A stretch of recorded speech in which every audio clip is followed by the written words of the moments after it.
Welcome back to Inside the Philippines. If you're new here, this is the channel where men who crossed an ocean to start over sit down and tell you the truth about what they found. The good, the bad, and the things nobody warns you about until you're already standing in the middle of them. Today's story belongs to a man named Dwight. He's 58 years old, from West Texas, and he spent more than 30 years working as a lineman. One of those fellas who climbs the poles in ice storms and 100-degree heat to keep everybody else's lights on. Steady hands. Not a man who scares easy. But a rough divorce left him hollowed out back home, and like a lot of men his age, he started looking a long way from Texas for a second chance. He's been in the Philippines for more than 3 years now. He wanted to sit down and tell you what really shocked him out here. Not the heat, not the traffic, not the things you'd expect. Something quieter than that. Something that damn near cost him everything he had left. Before we get into it, do us a favor. If you're watching, drop a comment and tell us where in the world you are right now. We've got people tuning in from every corner of the map, and it means something to see it. Share your own story if you've lived one, because somebody out there needs to hear it. And if these stories are worth your time, hit that like button and subscribe, so we can keep bringing them to you. All right, here's his story, in his own words. People hear the word lineman, and they picture a guy up a ladder fixing a phone line. That ain't it. I climbed transmission poles for 31 years. High voltage. The stuff that'll turn a man to charcoal if he gets sloppy for 1/2 of 1 second. I worked the ice storms up in the Panhandle where the lines come down heavy as a freight train, and I worked the heat down toward Abilene where the sun cooks the tar right out of the crossarms. You learn to be calm. You learn that panic is the thing that kills you, not the voltage. Voltage is just physics. Panic is a choice. I'll give you one. Winter of, it doesn't matter which year, one of the bad ice storms up north of Lubbock. We'd been on the line 36 hours straight, catnapping in the truck, and there was a whole county gone dark, old folks freezing in their houses. I climbed a pole at 3 in the morning with the sleet coming sideways and my hands so cold I couldn't feel the pliers, and I got a substation feeder back up, and a whole town's worth of lights came on down the valley all at once, and I sat up there on that crossarm in the dark and about cried, I was so tired and so proud. That's the man I'm telling you about. That's who I thought I was flying over. A man who fixed things. A man who kept his head when everybody else lost theirs. I say all that so you understand what kind of man I was before I got on that airplane. I was not a nervous fella. I was not a man who got taken. Or so I told myself. 31 years married, too. Her name doesn't matter for this. We raised 2 kids, put them through school, and somewhere in there we just went quiet on each other. You spend so many years pointed the same direction you forget to look sideways and see if the other person's still walking next to you. She wasn't. Hadn't been for a while. When it finally came apart hard. Lawyers, the whole ugly business. She got the house we'd been in 22 years, and she got a good chunk of everything else, and I'm not going to sit here and pretend that was unfair, because a marriage is a marriage, and the law's the law. But it gutted me. Not just the money. The being tossed out of my own life at 55 like a busted transformer, and the loneliness after was a thing I did not have a tool for. 31 years I'd had a callus for every kind of pain. Not that one. I moved into a 1-bedroom apartment out by the highway with a mattress on the floor and a coffee maker, and I'd come home from nothing, because I wasn't working anymore either, and I'd sit there listening to the ice machine in the freezer drop cubes, and I'd think, this is it, this is the back end of a life. I ate a lot of gas station burritos standing up over the sink. I'm not telling you that for sympathy. I'm telling you because a man in that chair, at that hour, is the exact man these stories happen to. Loneliness is a solvent. It'll dissolve every bit of good sense a careful man ever had. What I walked away with was my retirement, the union pension, and what I'd socked away over 3 decades, plus the cash from selling off my share of a little piece of property my daddy left me. When the dust settled, I had right around $150,000 to my name and a truck and a duffel bag. 55 years old. And that was the whole tally of me. And I was done. Done with Texas, done with the cold coffee at the Union Hall, done with driving past the house that used to be mine. A man I'd worked storms with for 20 years, fella named Earl. He'd retired 2 years before me and moved clear across the world to a little city in the Philippines called Dumaguete. He'd send me pictures, him on a beach with a San Miguel, grinning like a fool, 61 years old and tan as a saddle. He kept telling me, "Dwight, you can live like a king down here on what you'd spend just existing back home. Come see it. Quit rotting up there." I watched the videos too. Everybody does. You get on the internet at 2 in the morning when the house is too quiet, and there's 1,000 fellas my age telling you the water's warm, and the people smile and your dollar stretches like taffy. And I'll be honest with you, I wasn't just chasing cheap. I was chasing being wanted again. I don't think I could have said that out loud back then, but that was the truth of it. So I made up my mind the way I made up my mind about everything my whole life. Quick and stubborn, I sold the truck. I told my kids I loved them and I'd be back to visit. My daughter Kayla, she's the one works at a title company back in Lubbock. She gave me a look I didn't understand at the time. Not a mad look, a worried one. She said, "Dad, just don't do anything permanent right away. Promise me." And I said, "Sure, baby, sure." I bought a one-way ticket to Cebu with a connection down to Dumaguete. I remember sitting on that plane over the Pacific thinking I'd already lived my whole life and this was just the part where one got to rest. That's how little I knew. I figured the hard part was behind me. 31 years on the poles, a divorce that took the skin off me. What could a warm little island possibly do to a man who'd already been through all that? I'm about to tell you. The heat hit me first, coming down the stairs off that little propeller plane at the Dumaguete airport. Not Texas heat. Texas heat is dry. It bakes you clean. This was wet. It wrapped around you like a hot towel, and it did not let go the whole 3 years. You breathe it. Your shirt soaked through before you find your bag. And the smell, Lord. The smell of the place. Diesel from the tricycles and sweet rot from the fruit stands and salt off the sea, and somebody always cooking something over a fire. I stood on that little curb, and I thought, well, Dwight, you're a long way from Abilene now. Earl was there to get me, brown as a boot, and he loaded me into one of those little tricycle sidecars, and we went puttering into town with my knees up around my ears.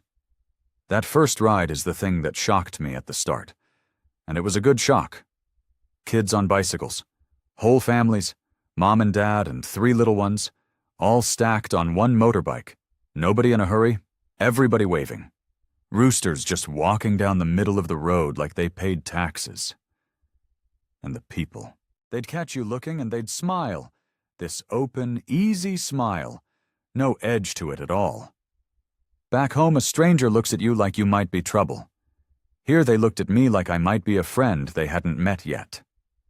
Dumaguete's a college town, really. Silliman University right in the middle of it. These enormous old acacia trees hanging over the streets, students everywhere in their uniforms. There's a seawall they call Rizal Boulevard, where the whole town comes out in the evening when it cools off, and they sell tempura off little carts, these fried fish sticks on a stick you dip in vinegar, 10 pesos apiece, and everybody's just strolling and talking and watching the ferries go out toward Cebu and Siquijor. They call it the City of Gentle People. I rolled my eyes at that when Earl said it. I don't roll my eyes at it anymore. I rented a little place a few blocks off the boulevard. Concrete, tile floors, a ceiling fan that ticked. 15,000 pesos a month, which Earl told me was tourist price and I was a sucker for paying it. But that's about $270, and for a man used to Texas rent, it felt like getting away with something. My whole cost of living down there, everything, food and rent and beer and the tricycle rides, ran me maybe $1,000 a month at the start. I'd sit on my little porch doing the math and grinning. I had $150,000 in the bank, and I was spending less than my Social Security would eventually cover. I felt rich. I felt smart. That's a dangerous way for a lonely man to feel. The first few weeks I just floated. I learned the town on foot the way I learn everything, by walking every inch of it till the map's in my legs. I found the public market where the ladies sell the fish laid out on banana leaves, still twitching, and the mounds of little calamansi limes, and I learned to point and smile and let them charge me the kano price because I was too proud to haggle over 8 cents. I learned that the tricycle from my street to Robinson's was supposed to be 15 pesos, and I was giving them 50, and that the drivers had a nickname for me before I ever knew it. I learned the 4 a.m.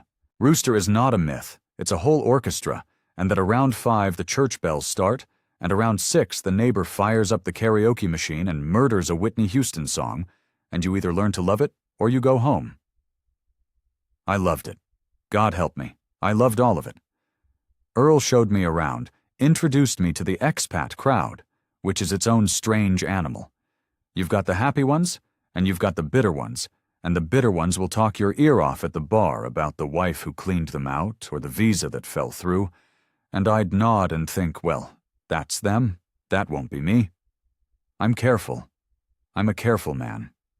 There was one old boy in particular, a Brit named Nigel, sat at the same plastic table at the same little bar every single evening nursing a red horse, and he told me the first week, flat out, don't build anything you can't carry to the airport in one trip. And I thought he was just bitter. I thought he was a cautionary tale about somebody else. I bought him a beer, and I did not hear one word he said. I met her at a coffee place near Robinson's. That's the mall. There's a little cafe there, and I'd go get an iced coffee because the air conditioning was free, and she was 2 tables over with a laptop and a stack of papers, working on something, chewing a pen. She had this serious face, like she was doing sums that wouldn't come out right. Marilu? 34 years old, though I didn't know that yet.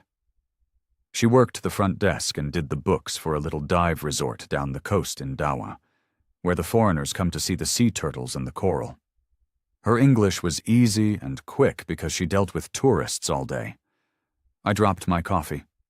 Not on her, just knocked the cup off my own table like a 14-year-old, and it went everywhere, and she laughed, and then she felt bad for laughing and got up to help me mop it, and that was it.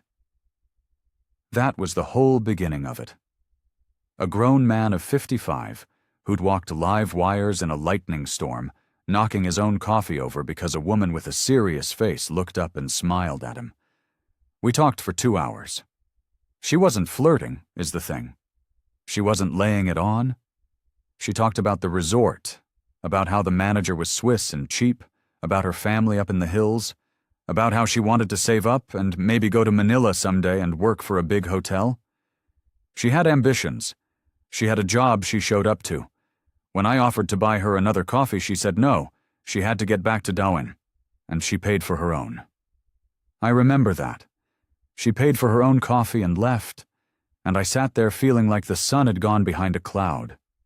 I want to be fair to her, even now, even after everything, because the easy thing is to make her the villain of this and be done with it, and that's not the truth, and I promised myself I'd tell you the truth. We started seeing each other. Slow at first, because she really did work all the time. She'd take the series bus up from Darwin on her day off, that hour of rattling coast road with the sea flashing between the coconut palms, and we'd walk the boulevard and eat those tempura sticks and get Sylvanas from Sans Rival, these frozen little cream things that'll rot your teeth and you don't care.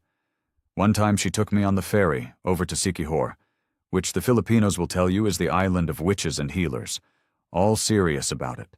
And we rented a scooter, and she rode behind me with her arms around my middle, and we found this waterfall, Cambugahay, water the color of a swimming pool, and she jumped off a rope swing into it screaming and laughing like a kid, and I stood in the shallows watching her and thought I'd never in my life seen anything better.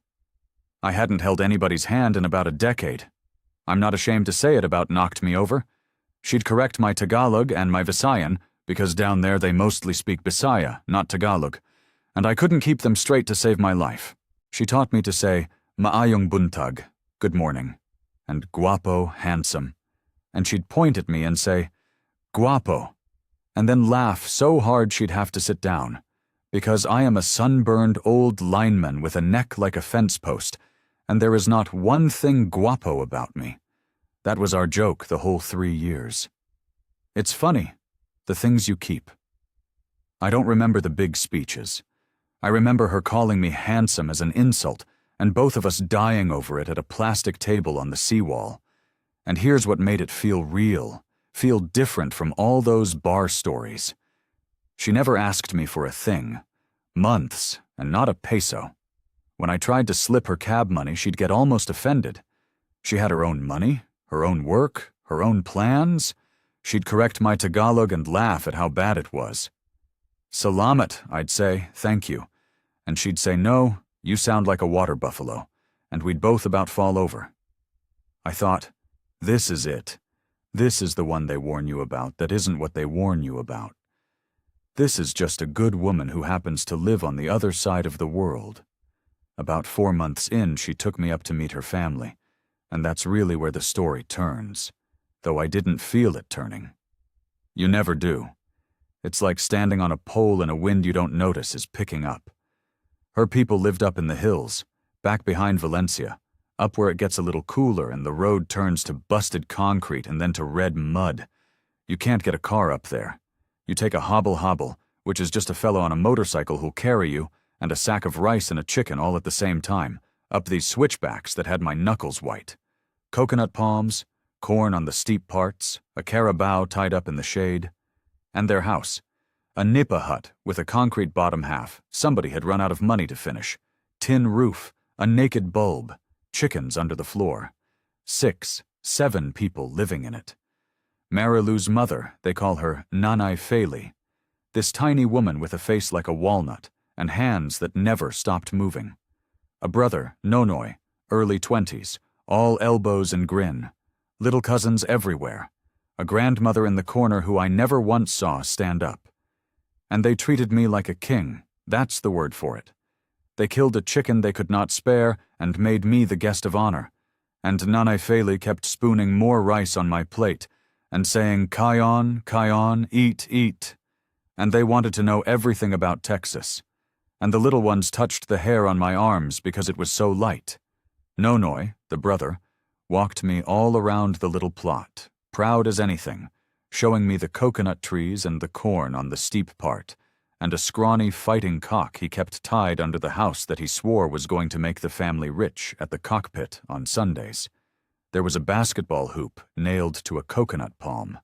No net, a rim bent flat by 100 games, and a pack of barefoot boys playing on the packed dirt in the heat, like their lives depended on it.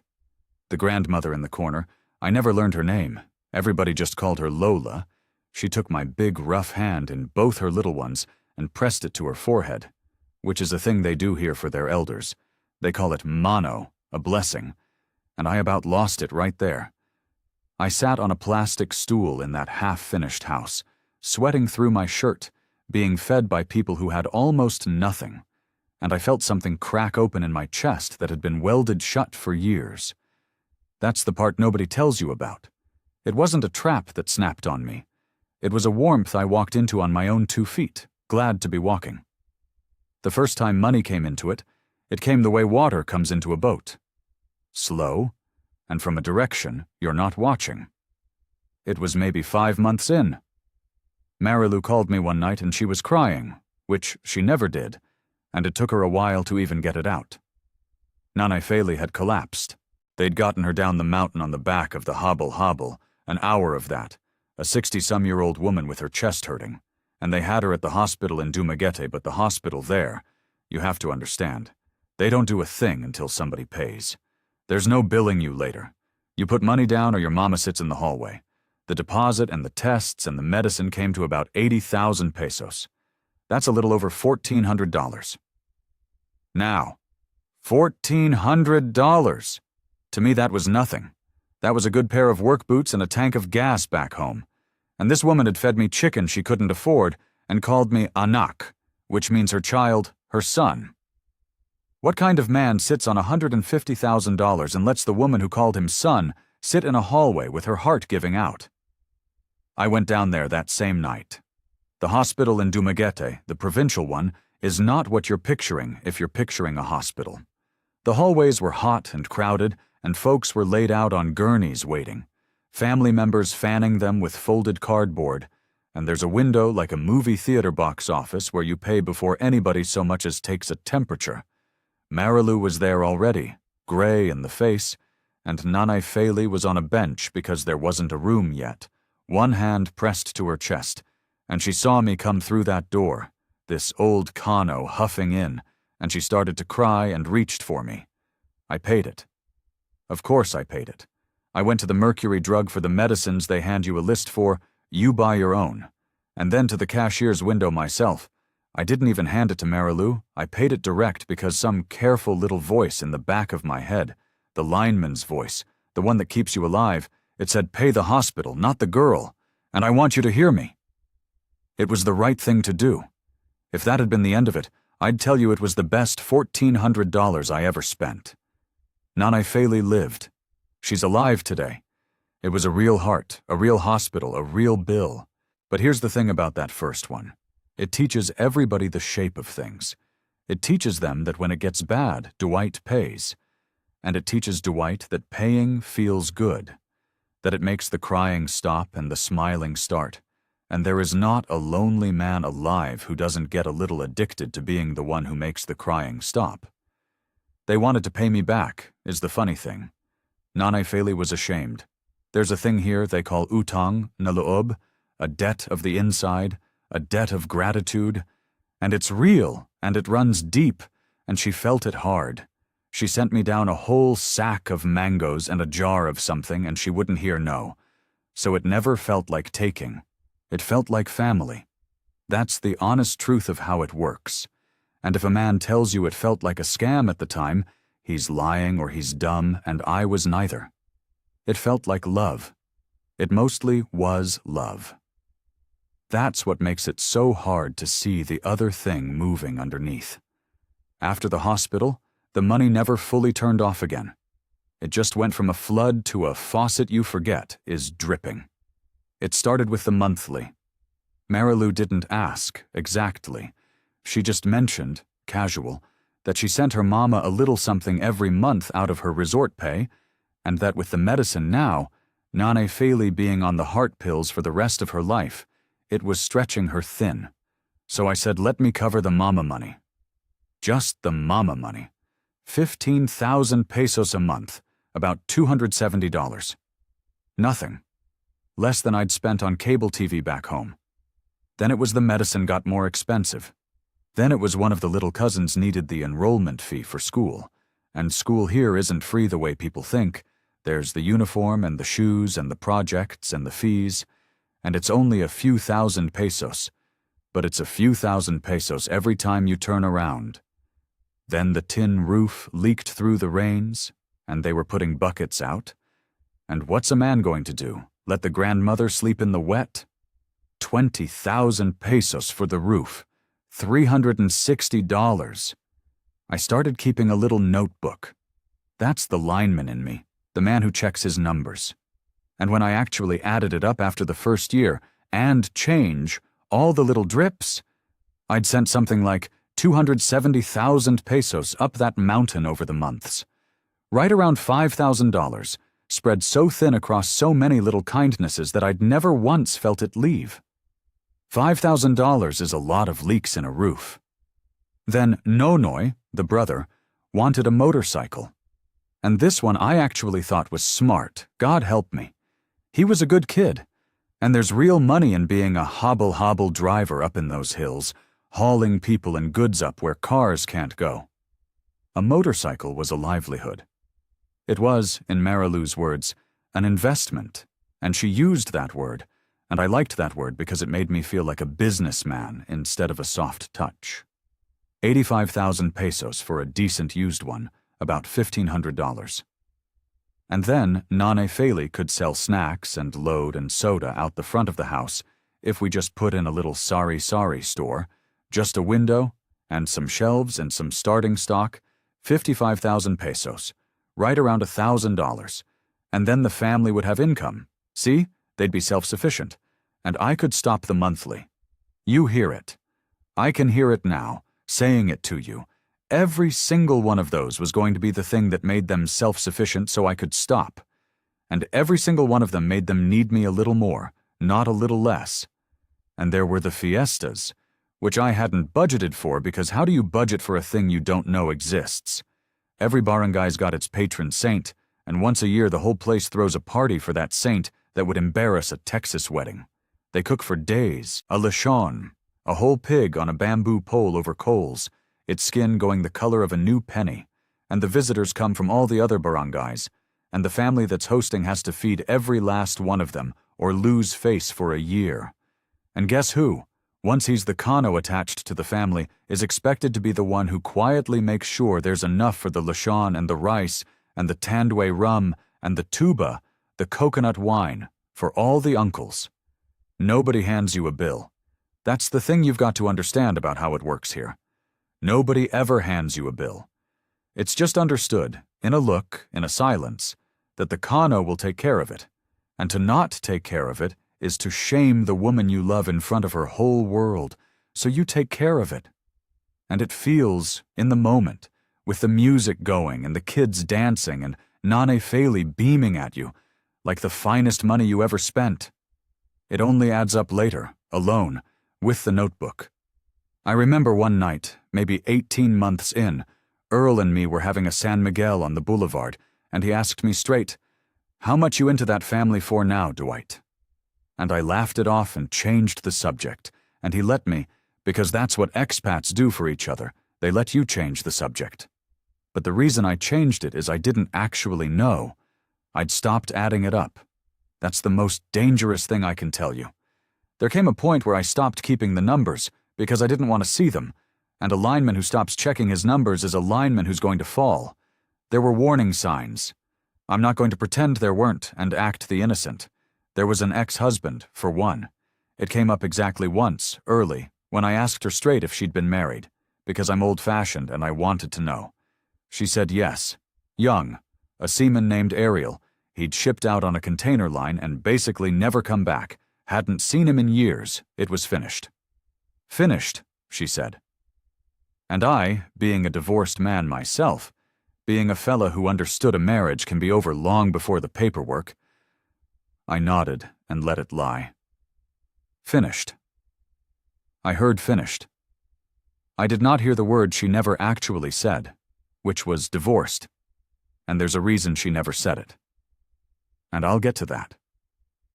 And there was the way the family talked about the future, about the house, my house, the one we were going to build, the one that started as a daydream on the boulevard and turned, somewhere I couldn't point to, into a plan with a budget.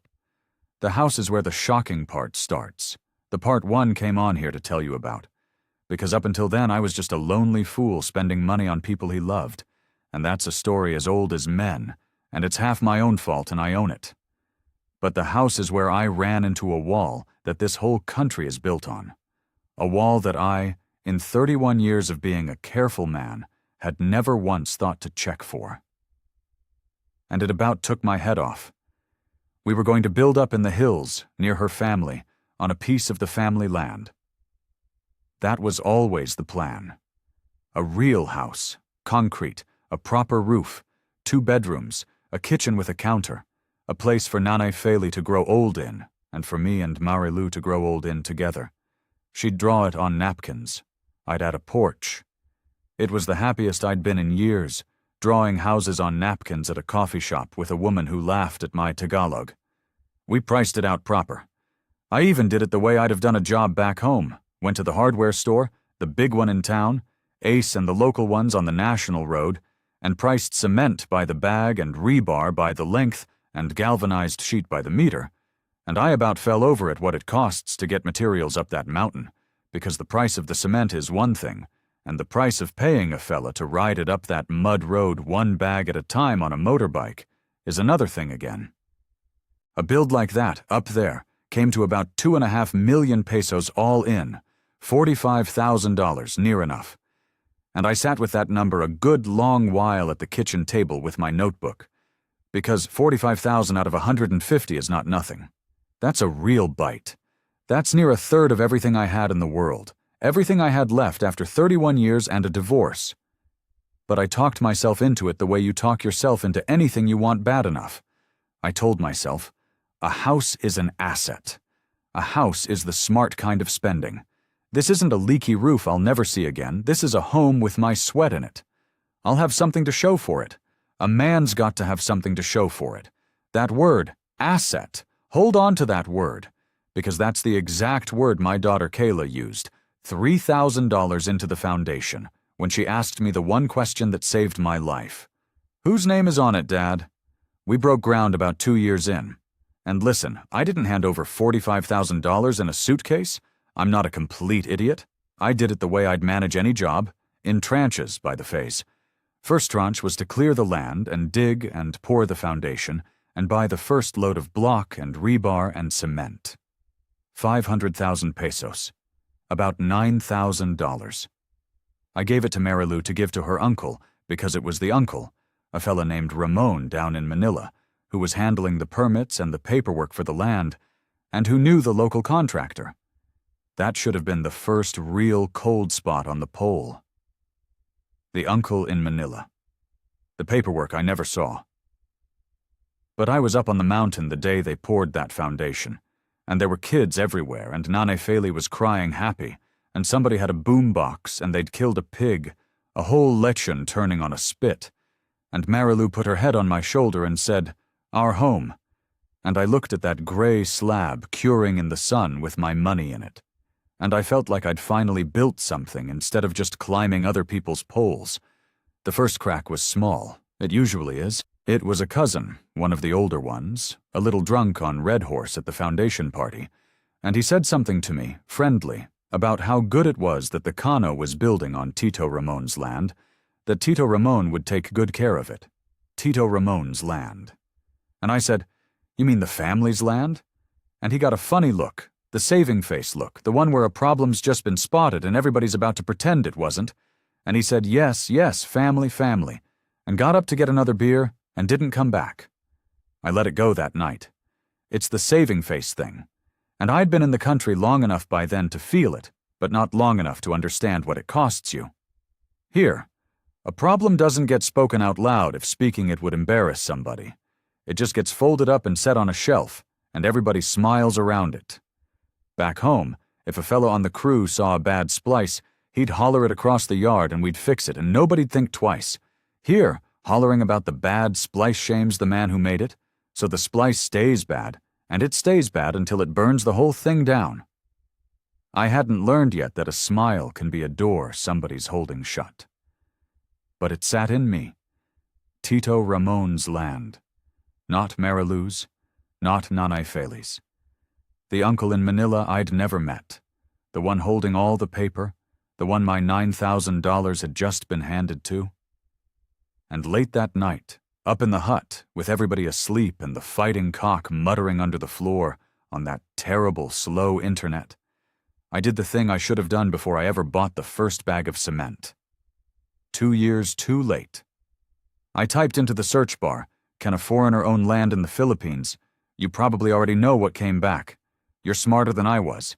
Every fellow watching this who spent 5 minutes reading up before he flew over, you already know. But I did not know. I truly, honest to God, 31 years a professional man, did not know.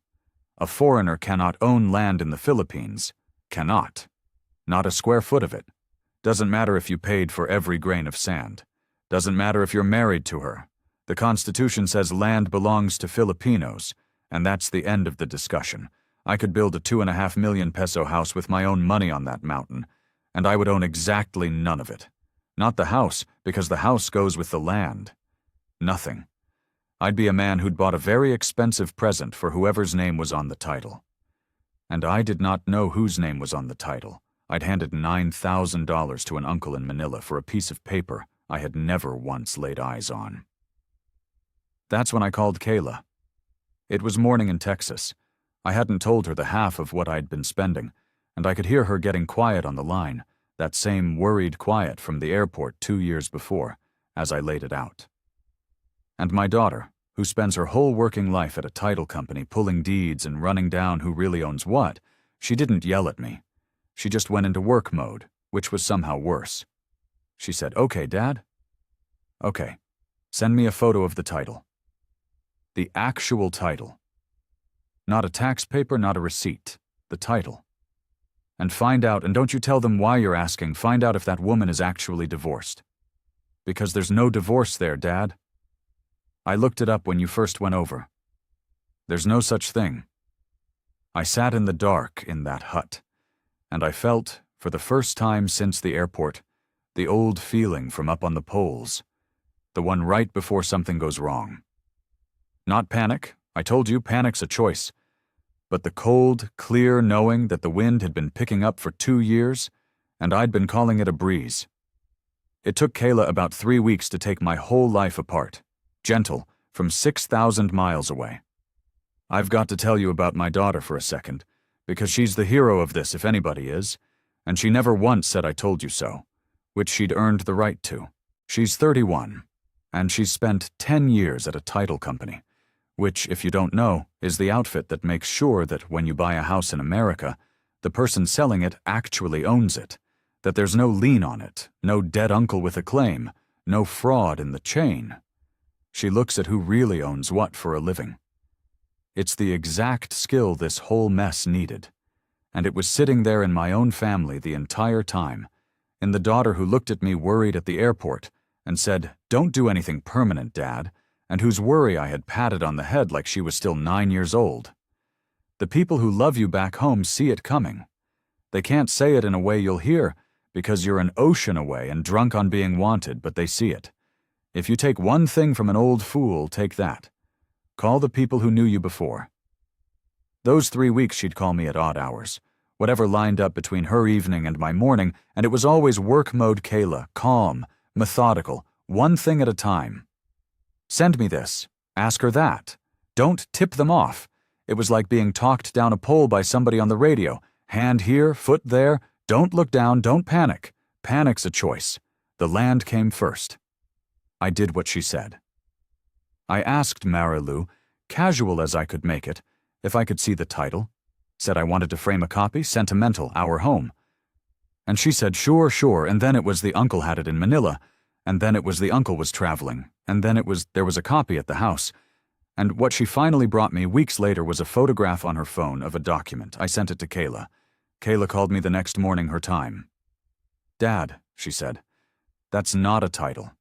That's a tax declaration. It's a piece of paper that says somebody pays the tax on this land. It is not proof they own it, and it does not transfer anything, and half the family land in this country doesn't have a real title at all. It's just been passed down on handshakes and tax papers for 100 years. And the name on this one isn't Marilu. It isn't her mother. It's Ramon. Your Tito Ramon in Manila. That's whose land you poured a foundation on.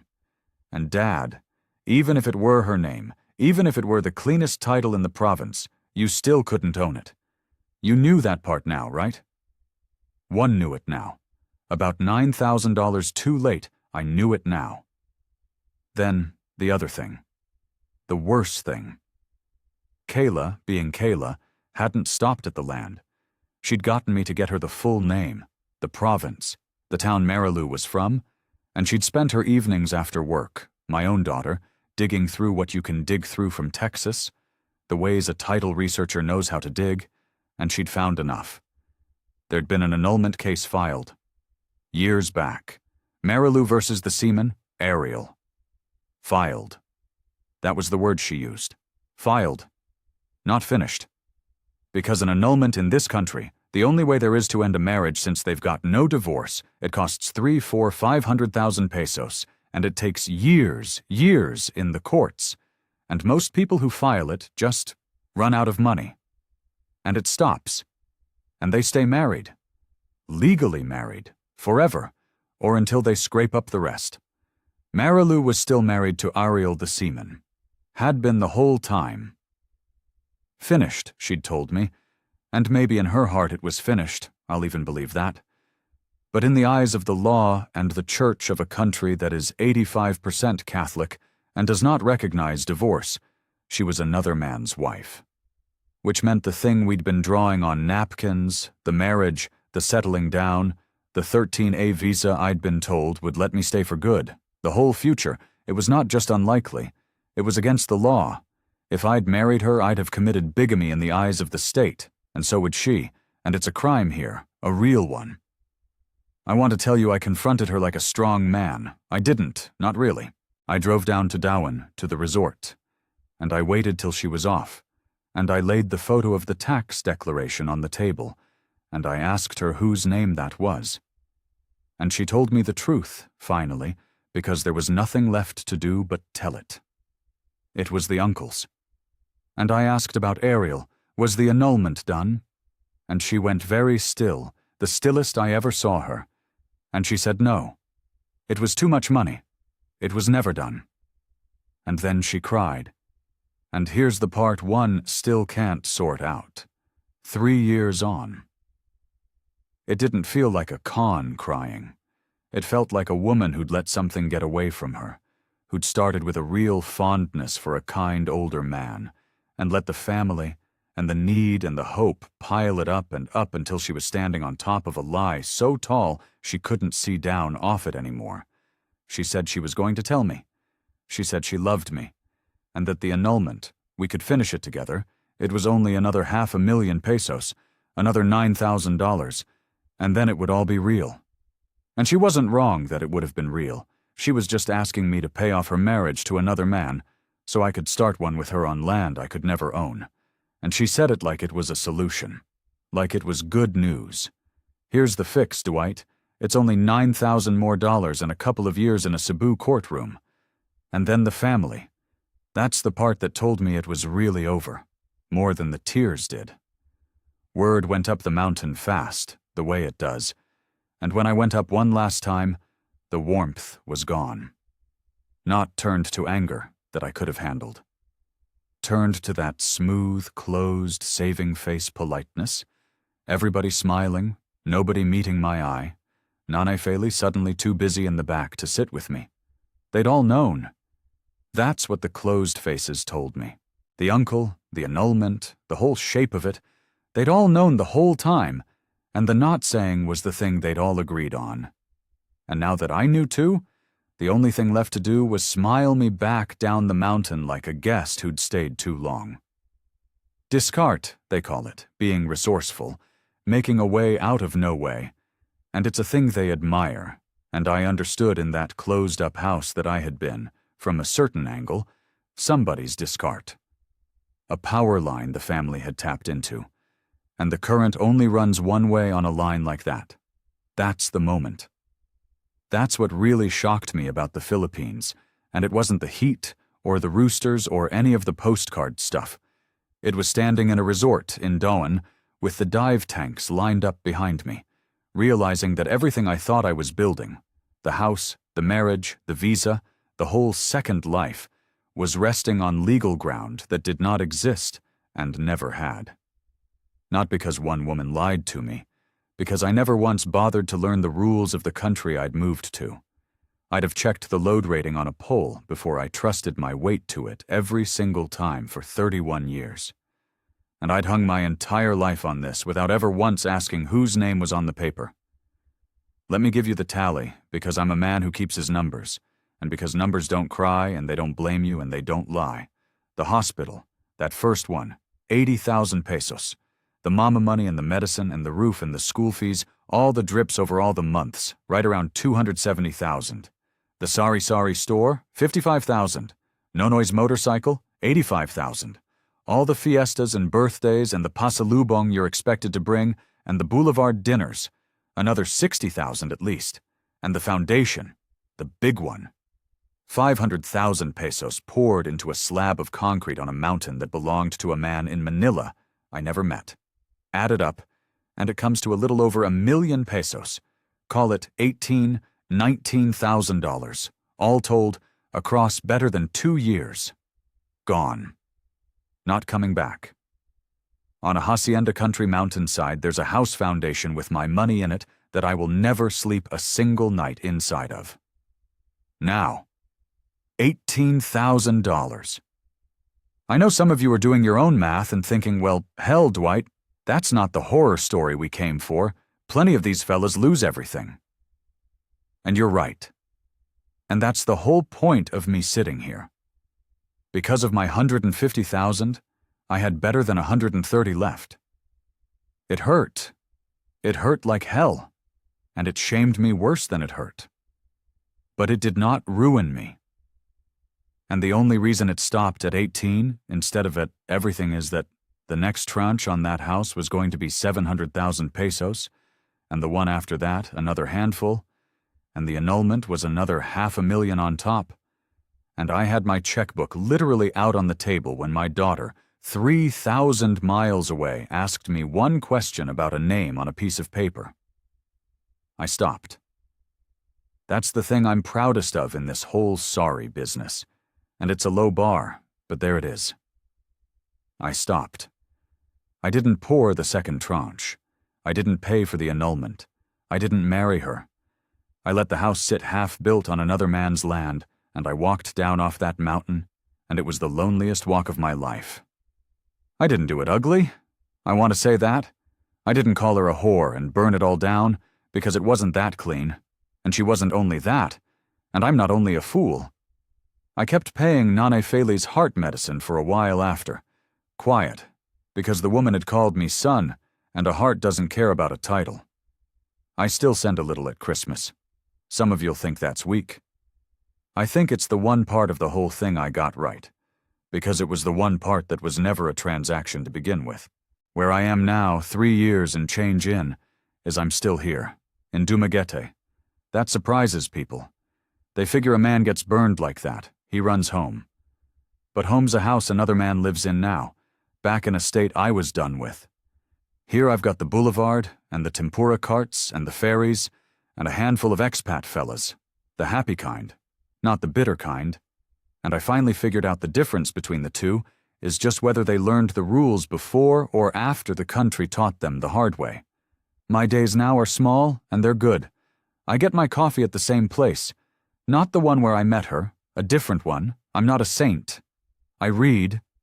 I finally sat down and learned enough Bisaya to talk to the tricycle drivers and the market ladies like a human being instead of a walking wallet. And you would not believe how the whole country changes when you can crack a joke back in their own tongue. They stop seeing the Kano and start seeing the old man. I go to Nigel's plastic table some evenings, the bitter old Brit who told me the first week not to build anything I couldn't carry to the airport, and I bought him a beer a while back, and I said, "Nigel, you were right," and he just nodded, because he'd been that fool too 30 years ago, and that's why he sits at that table. I understand him now. I'm not him, but I understand him. I got my visa situation honest and simple. No 13A marriage visa, because there's no marriage. So I do it the plain way, the tourist visa extended and extended. A run to immigration every couple of months, and once a year I hop a cheap flight over to Cebu, and out to somewhere and back to reset it. And it's a hassle, and it's legal, and it's mine, and nobody can take it from me because it isn't tangled up in anybody. I looked hard at the retirement visa, the SRRV, where you park a deposit of some tens of thousands of dollars with the government, and they let you stay for good, and I might do it yet, but you can bet your boots I'll have a lawyer I'm paying. My lawyer, read every line before I move a dollar. That's the difference now. My lawyer. Not her uncle. I rent, I will always rent. I do not own 1 grain of Philippine sand, and I never will. And I've made my peace with that, because now I understand it. I keep my money in my own name in accounts back home. If I ever love somebody here again, and I might, I'm not dead, the first conversation's going to be a boring one about paperwork before it's ever a romantic one about napkins. I learned to ask whose name is on it. I learned that finished and divorced are 2 different words, and that in this country the second one doesn't even exist. I learned that a tax declaration is not a title, and that a title in her name is still not a thing you can own, and that a company you set up to hold land is a trick the government sees coming a mile off. I learned that the warmest, most genuine love in the world and a slow financial disaster can be the exact same thing, growing on the same vine, and that it's my job, not hers, to know the difference. I don't hate her. I want to be real clear on that, because I know how these stories go. I don't hate Marilu, and I don't hate this place. Marilu was a poor woman in a poor country who found a kind man with money and let hope and family and desperation carry her somewhere she shouldn't have gone. And I was a rich, lonely fool who wanted to be wanted so bad he never read the load rating on his own life. We both did that. The people up on that mountain fed me chicken they couldn't afford, and meant every bite of it. All of it was true at the same time. That's the thing about this country that shocked me most in the end. Not that people lie to you, that the love can be completely real, and it can still take everything you've got if you don't keep your eyes open. Both, at once. Always both. Check the paper before you pour the concrete. That's it. That's the whole thing I've got for you. 31 years I checked the pole before I climbed it, and the one time it counted most, I climbed blind. Don't climb blind. That was Dwight in Dumaguete. 3 years into a life he's still building, on rented ground, with his eyes open now. Here's what I hope you take from his story. He didn't lose everything, and that's not luck, that's the point.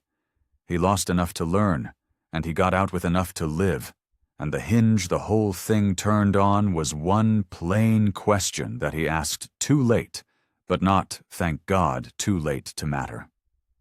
Whose name is on it?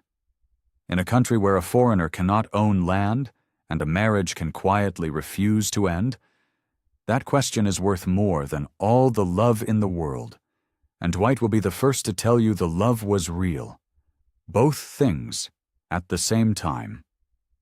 That's not a country full of villains. That's just a country with rules that don't bend for a lonely man's hopes. And the men who make it here are the ones who learn the rules first and fall in love second. Thank you for spending this time with us. If Dwight's story moved you, or if you've stood on a mountain like that one yourself, tell us about it down in the comments, and tell us where you're watching from. Take care of yourselves out there. Keep your eyes open and your name on your own accounts.